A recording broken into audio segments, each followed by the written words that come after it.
அனைவருக்கும் வணக்கம். மதா பிதா குரு தெய்வங்களை வணங்கி எல்லாம் வல்ல எம்பெருமான் ஸ்ரீ உச்சிஷ்ட மகாகணபதி அனைவருக்கும் நீண்ட ஆயுளையும் நிறைந்த செல்வத்தையும் உயர்ந்த புகழையும் மெய்ஞானத்தையும் பேரறிவையும் பிரபஞ்ச ஞானத்தையும் பெருமையுடன் வழங்கட்டும். அனைவருக்கும் எனது மானசீகமான வாழ்த்துக்கள், மானசீகமான ஆசைகள். நம்ம இன்னைக்கு பார்க்க போற தலைப்பு லக்னாதிபதியே அஷ்டமாதிபதியானால் என்ன நடக்கும் அப்படிங்கிறத நம்ம பார்க்க போறோம். இது ரெண்டே ரெண்டு லக்கணத்துக்கு மட்டும்தான் பொருந்தி வரப்போகுது. ஒன்று மேச லக்கணத்துக்கு, இன்னொன்று துலா லக்கணத்துக்கு. இந்த ரெண்டு லக்கணத்துக்கு தான் பொருந்தி வரப்போகுது. எப்பவுமே அஷ்டமாதிபதி அப்படிங்கிற ஒரு வார்த்தை அவர் மறைந்திருந்து தாக்கக்கூடிய அதிகாரம் அவருக்கு உண்டு அப்படின்னு ஞாபகம் வச்சு, அது எப்ப வேணாலும் என்னவா வேணாலும் இருக்கலாம். அப்ப அந்த மறைந்திருந்து தாக்கக்கூடிய கிரகம் எதுன்னா அஷ்டமாதிபதி தான். திடீர்னு அட்டாக் பண்ணும். அதனால குடும்பத்துல பெரிய ஒரு பொருளாதார இழப்போ, உயிரிழப்போ, பெருங்கடனோ, திடீர் வழக்குகளோ, அவமானமோ அப்படி அந்த குடும்பத்தை ஒரு அசப்பு அசைக்கும். அதைத்தான் அந்த அஷ்டமாதிபதியோட வேலை. இது யாருக்கு அதிகமாக நடக்குது அப்படின்னா, எதிர்பார்த்து காத்திருக்க வேண்டியது அவசியம் இல்லை. ஏன்னா இது மறைந்திருந்து தாக்கக்கூடிய கிரகம் சொல்றோம். பேராசைப்படக்கூடியவர்களுக்கு அதிகமான பாதிப்பு இருக்கு, மற்றவங்களுக்கு குறைந்த பாதிப்பு இருக்கு. ஆனா ரெண்டு பேர்த்துக்குமே பாதிப்பு இருக்கானா இருக்கு. இப்ப நம்ம தலைப்பு லக்னாதிபதி அஷ்டமாதிபதியானா ஜாதகரே தன்னை தாக்கிக் கொள்கிறார் அப்படிங்கறதான் நம்ம இங்க பார்க்க போறோம். அவருக்கு அந்த துன்பம் வரும்னு தெரிஞ்சாலும் அவருடைய மூளை இது நமக்கு நடக்காது, இது ஒன்றும் ஆயிராது அப்படின்னு தன்னைத்தானே அவரு சமாதானப்படுத்தி கொள்வதைத்தான் அது குறிக்குது. இப்ப மேஷ லக்கணத்துக்கு செவ்வாய் அஷ்டமாதிபதி. அதனால இந்த செவ்வாய் என்ன செய்யணும், தனக்கு நேரக்கூடிய துன்பத்தை, தனக்கு நடக்கும் இருக்கும் துக்க செயல இது நடக்காதுன்னு அசாத்தியமா நம்பி காத்துட்டு இருப்பார். அதே மாதிரி துலா லக்கணத்துக்கு சுக்கிரன் அஷ்டமாதிபதி. அவருக்கும் அதே மாதிரி நமக்கு நடக்கக்கூடிய துக்கத்தையோ வழிகளையோ நமக்கு நடக்காது, இதை நம்மளால சமாளிக்க முடியும்னு ஒரு குருட்டு தைரியத்துல காத்துட்டு இருக்கிறாருன்னு அர்த்தம். இங்க இந்த ரெண்டு பேருக்குமே என்னன்னா நம்ம சொல்ல வர விஷயங்கள் இந்த இடத்துல கூடுதலான பாதுகாப்போட நடந்து கொள்ள வேண்டும்ங்கிறது தான் முக்கியமான விஷயம். ஒரு மேஷ லக்னம் அப்படின்னா எட்டுல வேற ஒரு கிரகம் இருந்தாலும் கூட அந்த கிரகத்தின் துணையோட செவ்வாய் தொந்தரவு பண்ணும். எட்டுல கிரகம் இருந்துச்சுன்னா அந்த எட்டாம் வீட்டுக்குள்ள இருக்கிற கிரகம் தான் செய்ய போறாரு, அதுல எந்த மாற்று கருத்தும் கிடையாது. அதனால இந்த செவ்வாவுடைய புத்தி அந்த நடக்கக்கூடிய காலத்துல அங்க இருக்கக்கூடிய கிரகமே முழு அதிகாரத்தை எடுத்து நம்மளை அவமானப்படுத்த காத்திருக்கிறதுன்னு அர்த்தம். இது ஒண்ணு. அதே மேஷ லக்னம் எட்டுல கிரகமே இல்லைன்னா அந்த செவ்வாய் அந்த ஜாதகரே தனக்குத்தானே கடுமையான துன்பத்தை ஏற்படுத்தி கொள்கிறார் அப்படிங்கிறதுல ரொம்ப கூடுதல் கவனமா இருக்கணும். அவருடைய வாக்குறுதியை அவர் காயப்படுத்தலாம், இல்ல அவரே ஒரு விஷயத்த இப்படி நடந்துருமோ அப்படி நடந்துருமோன்னு நினைச்சு தன்னைத்தானே வருத்திக்கலாம்.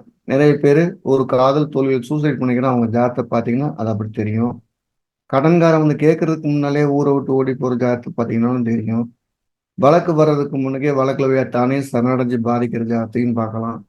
அப்ப லக்னாதிபதி அஷ்டமாதிபதியா இருக்கிறத விட எட்டுல கிரகம் இல்லாம அஷ்டமாதிபதியா இருக்கக்கூடிய அந்த பாதிப்பு அதிகமா இருக்கு, ரொம்ப அதிகமா இருக்கு.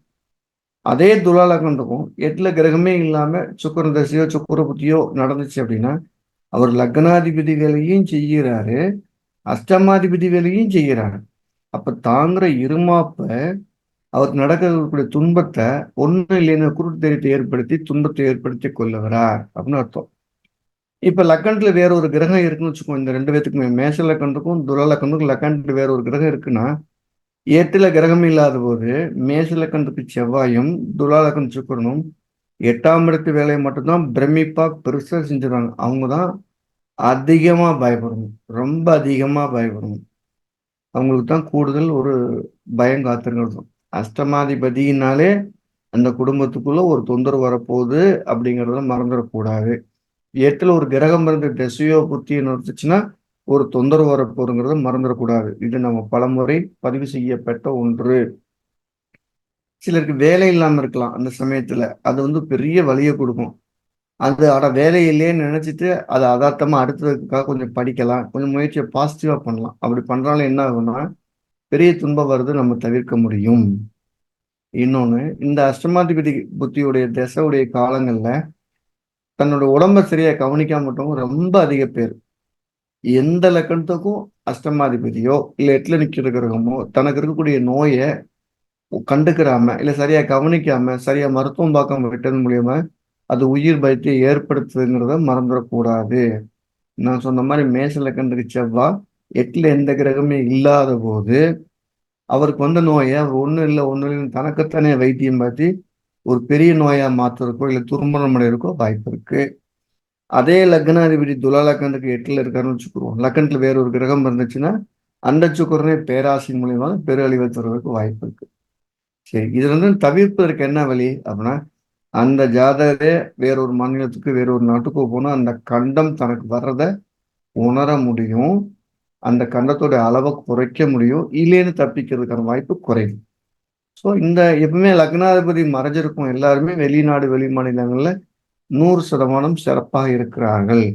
சப்போஸ் இவருக்கு மறைஞ்சிருக்குன்னு இவர் மனைவியோ குழந்தையோ பிரிஞ்சிருக்கிறதுனால எந்த புண்ணியம் இல்லை. ஜாதகரே அந்த ஊரை விட்டு வேற ஒரு ஊர்ல இருக்கும்போது அந்த பாதிப்பு குறைவாக இருக்கிறது. சுருக்கமாக சொல்ல போனா மேஷ லக்கணத்துக்கும் துலா லக்கணத்துக்கும் பிறர் தரக்கூடிய துன்பத்தை விட தங்களுக்கு தாங்களே ஏற்படுத்திக் கொள்ளக்கூடிய அந்த வலி மிக அதிகம் அப்படிங்கிறத மறந்துடக்கூடாது. அப்ப செவ்வாயோட லக்னங்களுக்கும் சுக்கிரனோட லக்னங்களுக்கும் நம்ம அஷ்டமாதிபதி மெல்ல தொந்தரவு பண்ணும். அது பண்ணுதுன்னே தெரியாது. அப்ப சுக்கிரனுடைய லக்னங்கள்ங்கிறது 2 லக்னம். ஒன்று துலா, இன்னொன்று ரிஷபம், இன்னொன்று மேஷம், இன்னொன்று விருச்சிகம். இந்த 4 லக்னங்களுக்குமே அஷ்டமாதிபத்தியம் நம்ம கவனமா இருக்குன்னு அர்த்தம். ரிஷப லக்னத்துக்கு எப்படி வரும் அப்படின்னு எடுத்தோம்னா 8ல சுக்கிரனோட நட்சத்திரம் இருக்கு. அங்க ஒரு கிரகம் இருந்தாலும் கூட அஷ்டமாதிபத்தி வேலை ரொம்ப ஸ்ட்ராங்கா செஞ்சிடும். விருச்சிக லக்னத்துக்கு எப்படி பண்ணும்? 8ல மிருகசீர நட்சத்திரம் இருக்கு. அங்க ஒரு கிரகம் இருந்தாலும் அது ஒரு பெரிய வேலையை செய்யும். அதனால நம்ம லக்னத்துக்கு 8ஆம் இடமே லக்னாதிபதியா வரும்போது நம்ம கூடுதல் கவனமா இருக்கணும். எதையும் அலட்சியப்படுத்திடக்கூடாது. கடனை சிறுசுலையே குறைச்சிக்கிறணும். நோயை சிறுசுலையே வைத்தியம் பார்த்துக்கணும். நோய் வர்றதுக்கு முன்னால அதை பாதுகாப்பாக இருக்கணும். இல்லை வந்தப்பட்டு கூடுதல் கவனமா இருக்கணும். நல்ல மருத்துவரை பார்க்கணும். அவமானம் வருவதற்கு முன்னாலே அதுக்கான பாதுகாப்பை பண்ணிக்கிறணும். இதெல்லாம் கூடுதல் எச்சரிக்கை பண்ணணும். இந்த மாதிரி பிரச்சனை வரும்போது யார் லக்னாதிபதியோ அந்த தெய்வத்தை, அந்த கிரகம் சுட்டி காட்டக்கூடிய தெய்வத்தை, அந்த கிரகம் சுட்டி அதிதேவதைய நம்ம மனப்பூர்வமா வணங்கும் போது அந்த கண்டம் வர்றதை நம்ம உணர முடியும். அந்த கண்டத்தோடைய அளவு நம்ம உணர முடியாது. அந்த கண்டம் வருதுன்னு தெரியும். நம்ம அது பாதுகாக்கிறதுக்கு என்ன செய்யணுங்கிற தோணும். அதுக்கு சரியான வழிகாட்டுறதுக்கு அது உதவி செய்யும். அதனால நாம அந்த லக்னாதிபதியுடைய தேவதைகளை கும்பிடுறது மூலியமா நம்ம அதிகமா பாதுகாப்பு பண்ண முடியும். அப்ப மேஷ விருச்சிக லக்னம்னு சொல்லும்போது முருகர் வழிபாடும், பெண் தெய்வத்துல துர்க்கை வராகி அம்மன் வழிபாடு, காளி வழிபாடும் பண்ணலாம். துலா லக்னத்துக்கு அப்படிங்கிற போது பர்டிகுலரா காமாட்சி அம்மன் வழிபாடும் பெருமாள் வழிபாடும் பண்ணுவது சால சிறந்தது அப்படிங்கிறத சொல்லிக்கலாம். நம்முடைய வகுப்பு ஜூன் மாதம் 30ஆம் தேதி ஜோதிடத்துடைய அடிப்படை வகுப்புகள் நடக்க காத்திருக்குது. யாராவது படிக்கணும்னா கீழே நம்பருக்கு வந்து படிக்கலாம். ஜோதிடத்துடைய சிறப்பு வகுப்பாக ஜூன் மாதம் 21ஆம் தேதி ஆன்லைன்ல சந்திரநாடிங்கிற சிறப்பு வகுப்பு நடக்க காத்திருக்குது. அது நானே நடத்துவேன். ஸோ ஜோதிடத்தை ஏதேனும் ஒரு வகையில் எல்லாரும் பயன்படுத்தணும். இது ஒருத்தர் இன்னொருத்தருக்கு வழிகாட்டி தெரிஞ்சுக்கிறத விட தனக்குத்தானே தெரிஞ்சுக்கிறது நல்லது. ஒருவர் எல்லாத்தையுமே வழிகாமிச்சிட முடியாது. அதே நேரத்துல தனக்கு ஒரு சந்தேகம் ஏற்படும் போது சந்தேகத்தை கேட்டு தெரிஞ்சுக்கலாம். எல்லா கண்டத்தையும் எல்லாராலையும் உணர்த்திட முடியாது. அதுக்கும் சில கர்மா ஒத்துழைக்கணும். ஸோ அப்படி நம்ம ஜோதிடம் தெரிஞ்சுக்கிற மூலியமாக தனக்கு ஒரு சந்தேகம் நேரலாம். அந்த சந்தேகத்தை இப்படி இருக்குமா அப்படி இருக்குமான்னு கேட்டு தெளிவுபடுத்திக்கலாம். தன் வாழ்க்கைக்கு தேவையான விளக்கத்தை தானே தேடிக்கொள்ளலாம். அப்படிங்கிறதுக்கு இந்த ஜோதிடம் தலை சிறந்த ஒரு உதாரணமா இருக்குன்னு சொல்றேன். படிக்க விருப்பம் இருக்கவங்க கீழே நம்பரை தொட்டு கொண்டு உங்க பதிவு செய்து கொள்ளலாம். எல்லாருக்கும் ஜோதிடம் ஒரு சிறந்த ஒரு வழிகாட்டியா இருக்கும் அப்படின்னு நான் நம்புறேன். தொடர்ந்து நீங்களும் உங்களை பயிற்சியை மேற்கொள்ளலாம். இந்த ஜோதிடத்துடைய போல் அனைவருக்கும் சென்றடையட்டும்.